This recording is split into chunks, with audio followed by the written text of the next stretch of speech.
Osiibye etya gwe wenna ali eyo atugoberera ku mukutu gwaffe guno ogwayiga okubala ne Teacher Bugembe. Nga bulijjo yenze omusomesa w'Obugembe nga nkwasaganya okubala ne physics. Kaakati nga situnagenda wala gwe omupya atweyungako oba atulaba omulundi ogusooka, twerabira okusubscribinga n'okukoona ka notification bell osobole okutambulira wamu naffe. Kati olwaleero tugenda kutunuulira akabuuzo katono nnyo. Ekibuuzo kigamba nti if w plus x plus y plus z is equal to 77. W gattako x gatteko y gatteko z ofuna 77. Ne batubuuza what is the maximum value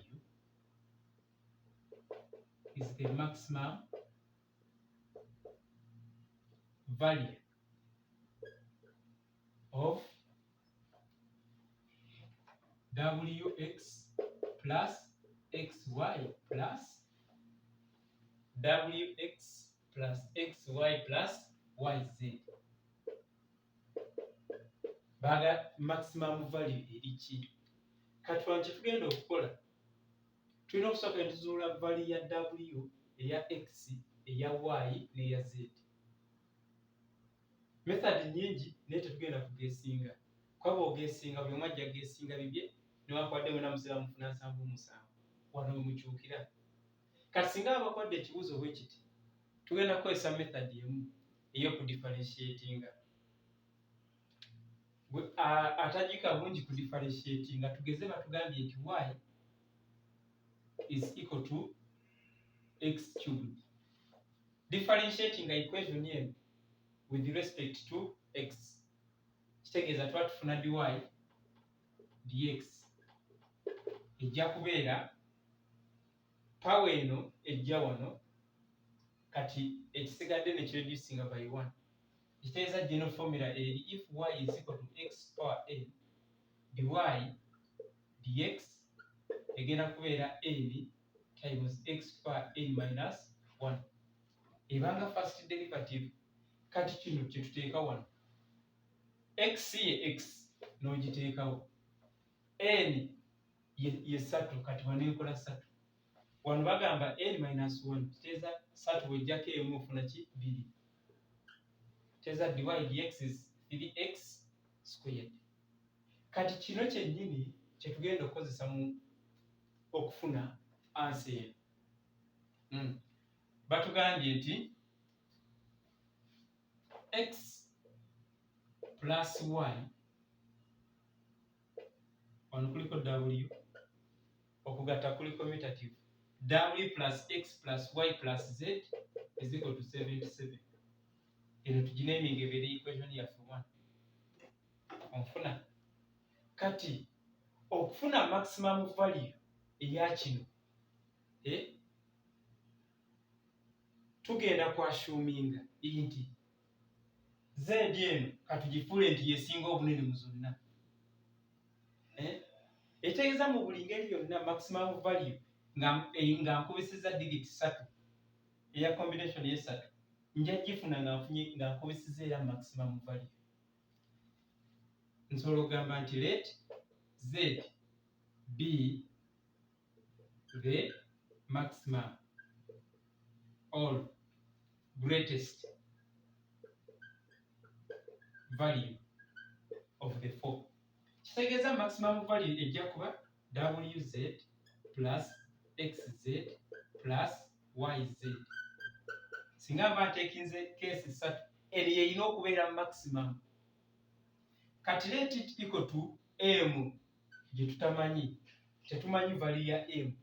M ye maximum value. Kati wano tuyinza okugamba nti we factorize out the z, tugambe z into w plus x plus y is equal to m, whereby m is our maximum value gye tutannaba kumanya. Kati from equation 1 eno gye twaleetinze from 1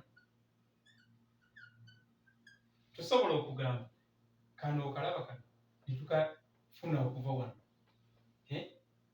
Ekitegeeza from 1 z is equal to 77 minus bracket w plus x plus y. Kino kyonna bwe nkitoola ku 7 nsigazaawo z. Etegeeza value ya z kati ngifunye.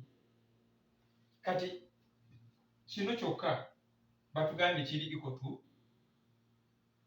tufunye kikenkana. Kati ekitegeeza okuva mu eno ka equation ngineeminga 2 from 2 kiba kitulaga nti z negative zino ziyinza okusumbuka. Z yenkanankana z minus 77 kyenkanankana w plus x plus y. Okuva wano kino kireese eno, kino nekiteeka eno. Oba okay, I right. Nkiwandiike bulungi. Bwe ngamba nti z minus 77 kibeera equal to negative into w plus x plus y. Negative eno okugijjawo ngiyingiza buyingiza muno ne ngamba 77 minus z kyekimu ne w plus x plus y.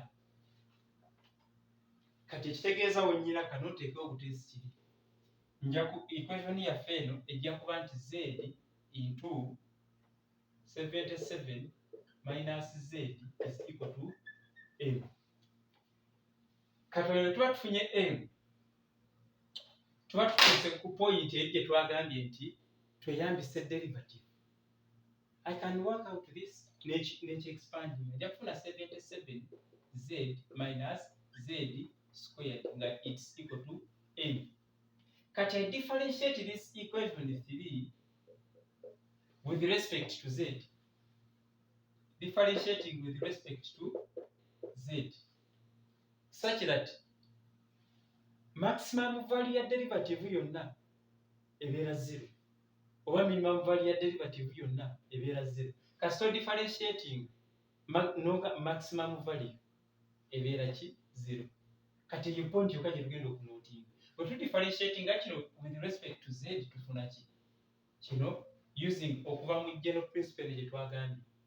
Tegeeza eno eri z power 1. Kati 1 yeekubisa wano yatufuna 77.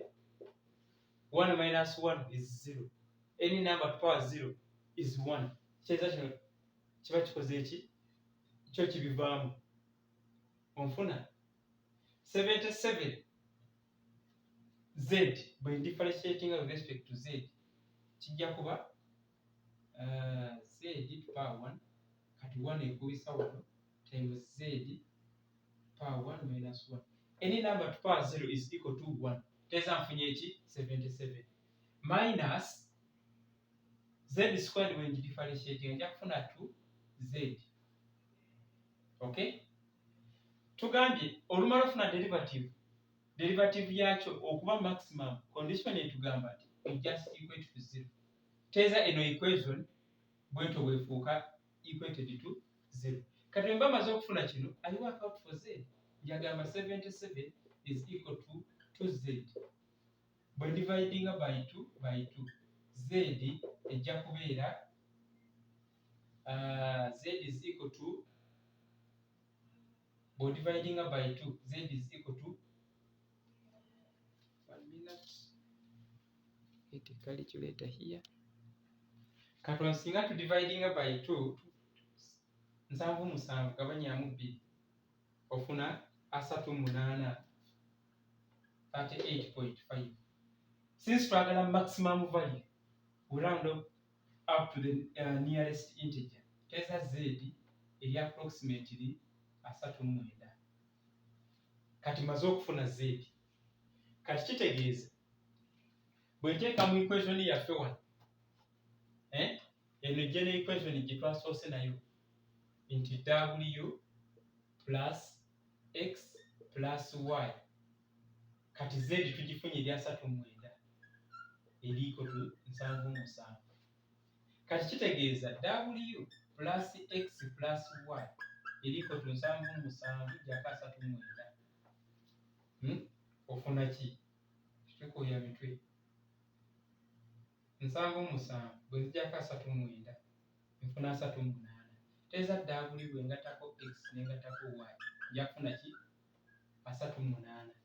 Kati era nga tukozesa method y'emu,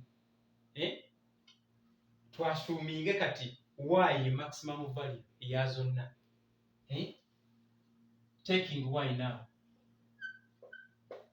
Ekitegeeza ekinene nnyo kiyinza okufuna mu bino nga nkubisa ejja kuba wy plus xy ejja kubeera equal to the maximum value.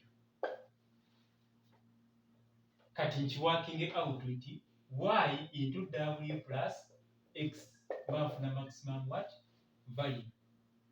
Kati bw'ojjamu eno equation yaffe wano tulina ka w plus x teeza ekitegeeza w plus x kyenkanankana nga tujjize wano 38 bw'ojjako y.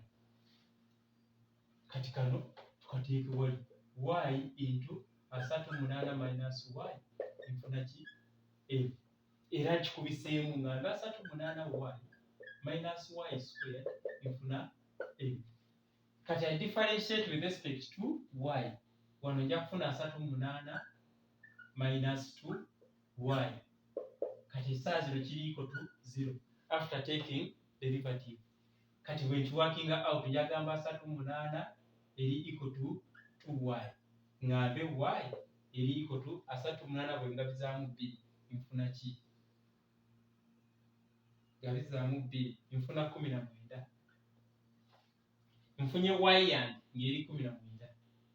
Kati y eyo bwe ngiteeka wano nti w plus x plus 19 nja kufuna ki? 38.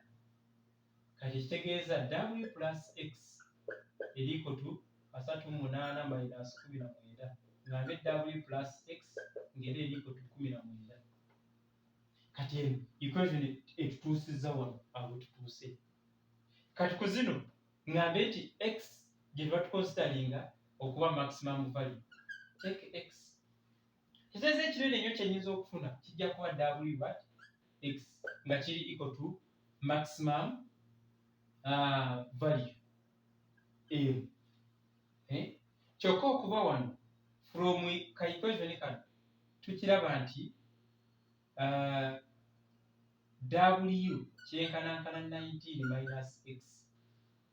Tuli ffenna kati kano ka equation kateeke wali tekitegeeza 19 minus x waliyo x times x mba nfuna ki? M. Nfune 19x minus x squared nga kiri equal to m.